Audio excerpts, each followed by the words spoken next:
MD Nation, welcome back in, and we have fresh on the MD Nation hotline, Mr. Greg Auman of The Athletic, the Tampa Bay Buccaneers beat writer. You can find him on Twitter at Greg Auman. He's a great follow. The news alerts coming out of him, I follow constantly to keep me updated, especially this offseason because you guys have had a busy offseason.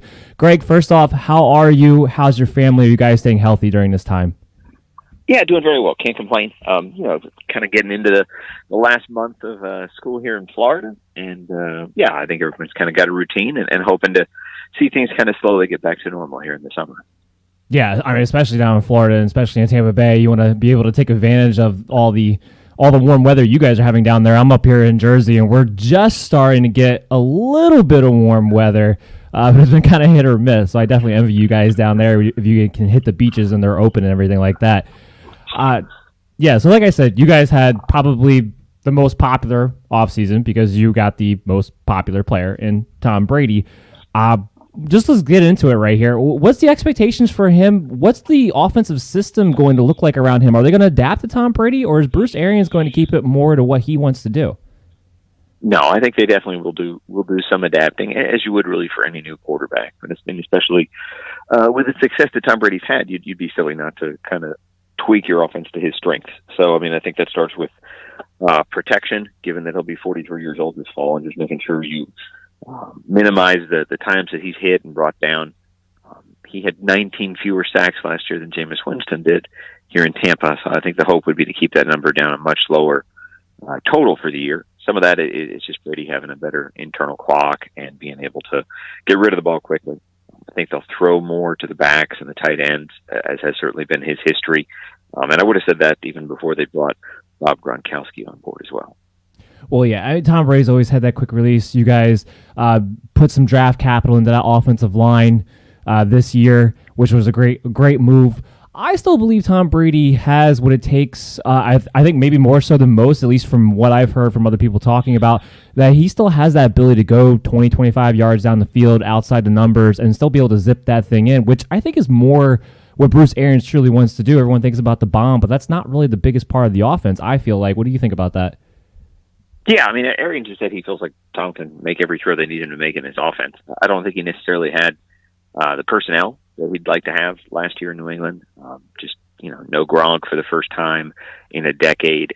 Took some key injuries at receiver that really took away some options for them. So, no, I think as much as his numbers were down a bit last year, that's as much a function of the offense around him as it was the wear and tear of a guy being 42 years old. Yeah, I completely agree with that. And I'm working through my projections and my rankings as we speak, early on in May here. But I actually did just finish Tampa Bay, and I'm going to be bigger on Brady than I even thought I was. I had him for 33 touchdowns and about 4,700 yards. What do you think about that real quick, just because I finished that recently? Yeah, that sounds about right. I mean, 33 would be the same number that Jameis had this past year in terms of passing touchdowns. I would expect the passing yardage to drop. They've thrown for 5,000 yards in each of the last 2 years here in Tampa. But I think some of that is a function of falling behind and being behind and throwing more, getting out of more balanced game plan, if you will. So I think as they get more successful as a team, they'll probably need to throw less. So it's not really a bad thing if he throws for fewer yards than Winston last year. The big number I'm curious about is how many interceptions. That's where they can really make a big step forward. Obviously, Winston had 30 last year. Brady's never had more than 14 in a season. So, I mean, if he can get that number down to 10 or even lower, that's where his impact will really be felt for sure. Well, that's what I was going to follow up with. I actually had him for a 9 interceptions on the year, which, to your point, should mean that they probably will throw for a few less yards. They probably will be a little bit more balanced, which brings us to the running back situation. Now, you guys actually wound up drafting one of my favorite sleeper running backs in Keyshawn Vaughn. I think there's a lot of things he can do that a lot of people don't really know about yet. I think he could be a day one impact starter. What do you think the rotation between Ronald Jones and Keyshawn Vaughn is going to be? Yeah, I think they're still really high on Ronald Jones here as a guy that's kind of still on the rise and took a big step forward last year. Obviously, what they want to see is a good complement in Keyshawn Vaughn. Lots of big play potential there. I think he had 8 touchdowns of 60 yards or longer in college, which sounds a lot like Ronald Jones. Two guys that both have the ability to take it to the house when you give them the ball. My instinct is that with less of an off season, less of a chance for a rookie to learn an offense and get acclimated, they'll probably trend toward Jones, at least early in the year, go with what they know and what's most familiar with the offense and pass protection and all those kind of things. But again, it'll be a work in progress. That split will change as the year goes on, and they both get a chance to show what they can do. No, great. And that's a great point, right? Because that's a big thing with a lot of these rookies that people are really excited about going into this season is that I don't think enough people are taking into consideration the fact that we may not have a full training camp for these guys to get ready for the NFL speed, for the playbooks, and for the most importantly, especially in Tom Brady's case, the blocking scheme as a running back, because you're going to be able to give that a little bit of extra protection to make sure Brady stays upright. That's going to be the big priority. And I do think Vaughn has that ability for a rookie coming out of college, but you still need to get practice and work in there. So I agree with that. We may not see him significantly involved until the end of the season, but I do like a lot of his ability there. And of course, what Ronald Jones might be able to take a next step up with better offense around him too. The big story, of course, is going to be the wide receivers. What's the split going to be between Chris Godwin and Mike Evans? Is it going to be Godwin because Tom Brady has that history with the slot receiver, or are we going to see a shift back to Evans because outside of Randy Moss, we really haven't seen Brady have a premier perimeter wide receiver until now? Yeah, I'll be curious to see how those two split it. I mean, it was one of those where, last year it was such a great back and forth between the two of them to see who would finish with more. It was unfortunate to see them both miss the last 2-3 games with injuries. He might have had two receivers with 1,400 or 1,500 yards if they had a full year to play around with. So yeah, in terms of who benefits more, Brady's history is certainly with the slot, and that favors Godwin. I don't think he's had a jump ball receiver, a guy he can throw to the end zone to in the red zone since Randy Moss, really, that's this good. So, I think he'll take advantage of Mike Evans' size. This should be good news for both of those guys, at least as touchdowns are concerned. Again, I don't know if I'll have the volume of throws and the volume of yardage they had. In terms of touchdowns, they combined for 17 last year, and they're probably good for that at least going back into 2020 here. Yeah, I have them actually both scoring 8 touchdowns apiece, and both are hovering around that 1,100-yard mark, and that might be even too low. And the only reason I have it that low is because I think there might be some extra production going to that tight end position, and I kind of thought that even before Gronk got moved into this team, but now, especially with Gronk, it becomes very, very interesting. There's only one question to ask here. What do you make of the tight end situation, what we're going to see this year for this team? Yeah, I think you'll see a lot more 12 personnel. In terms of, more likely to have two tight ends on the field. They were in 12 about 30% last year, a fair amount. But I do think they'll utilize two at once. The idea of having O.J. Howard and Rob Gronkowski on the field at the same time, those are both very complete backs, able to block, able to catch.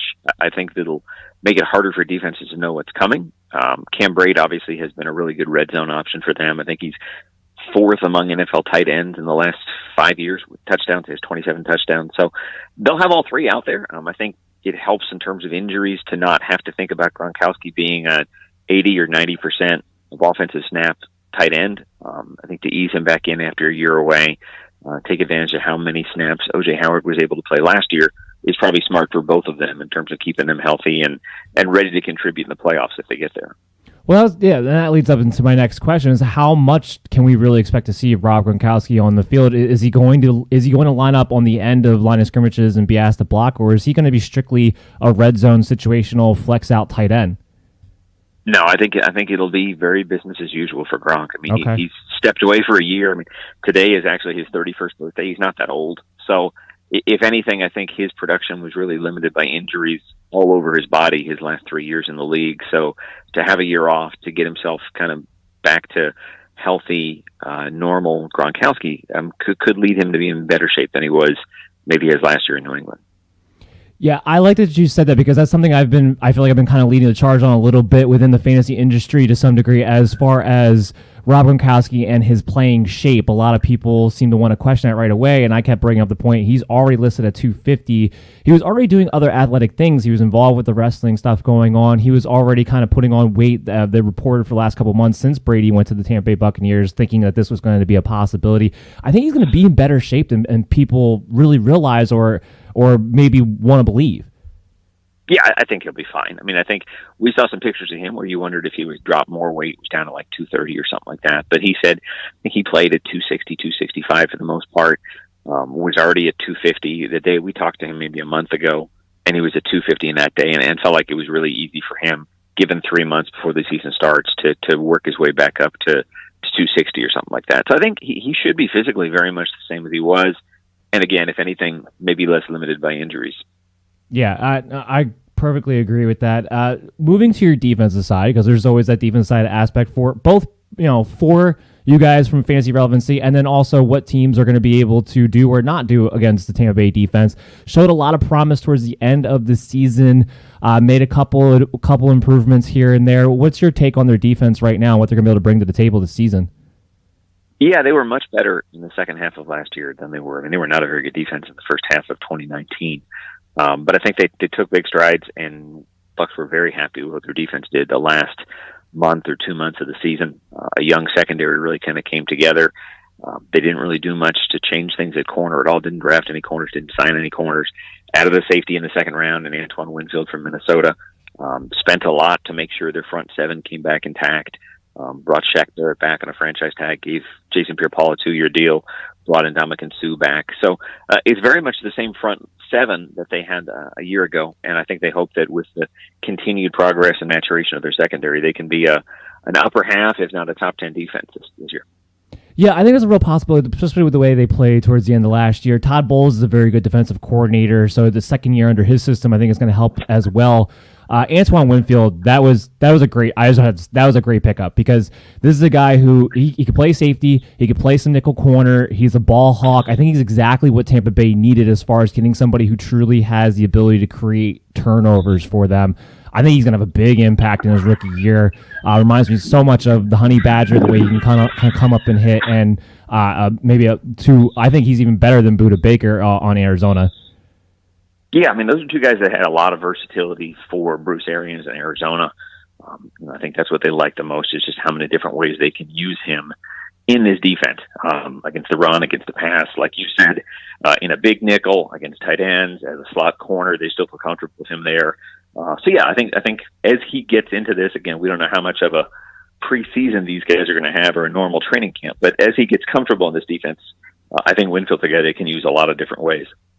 Yeah, and hopefully Tampa Bay will actually be one of the teams, being how the rules are going around in Florida, that they'll be able to maybe get into their facilities a little bit earlier. Speaking of that, the way I want to close out every interview is I want to ask you guys, what is your personal feelings on the prospects of the NFL season being able to start on time this season? Oh, I think there'll be a season. I mean, whether it starts as scheduled in week 1 on September 10th, I'm not sure. But I mean, they've made this schedule in a way where they can, even if they're not ready September 10th, if they want to wait a month, you can pull out weeks 3 and 4. Week 2, all the games in week 2 can be moved into teams' buys. And then you slide week 1 to week 18, and you still have a 14-game season that would start in mid-October, and you can still play the Super Bowl as normal. So I don't know whether we'll have crowds, but I think we'll definitely have NFL games where you can watch on TV and have the normalcy, at least, of watching the NFL on the Sunday afternoon, possibly in September and hopefully by October. If we don't have crowds, is Tampa Bay going to be one of those teams that tries to pump crowd noise into the stands? I don't know what they'll do. I mean, it's one of those where I think we got a while before we have to figure those things out. But like I said, I think most fans will be happy if they're playing in any kind of context right now. Yeah, I mean, absolutely. Look, we need sports. We need entertainment bad. I'm very, very hopeful that the season will be able to start on time, but I don't necessarily hold my breath at the same time. And it was good. The NFL was catching a lot of flack, I think, for the NFL schedule coming out when it did, and I'm like, why not at least hope for the best and then prepare for the worst? I don't understand the line of thinking that was there. That was just my feeling. But Greg, tell everybody again real quick where to find you. What's something you're working on now so people can look forward to checking you out, because you do a lot of great work. Yeah, lots of stuff. Just kind of getting ready for. We're kind of gone past the post-draft standpoint here. And looking at roster projections and depth charts and stuff like that right now. But everything I write's at The Athletic, at theathletic.com. Usually some good free trials we have there. I think right now you can get half off an annual subscription if you're a new subscriber. And I'm on Twitter at my name, which is just Greg Auman, GregAuman. But thanks very much for having me on. Yeah, I really appreciate you coming on, and hopefully we'll be talking to you again soon. All right, stay safe. Thanks again. Thank you. Bye.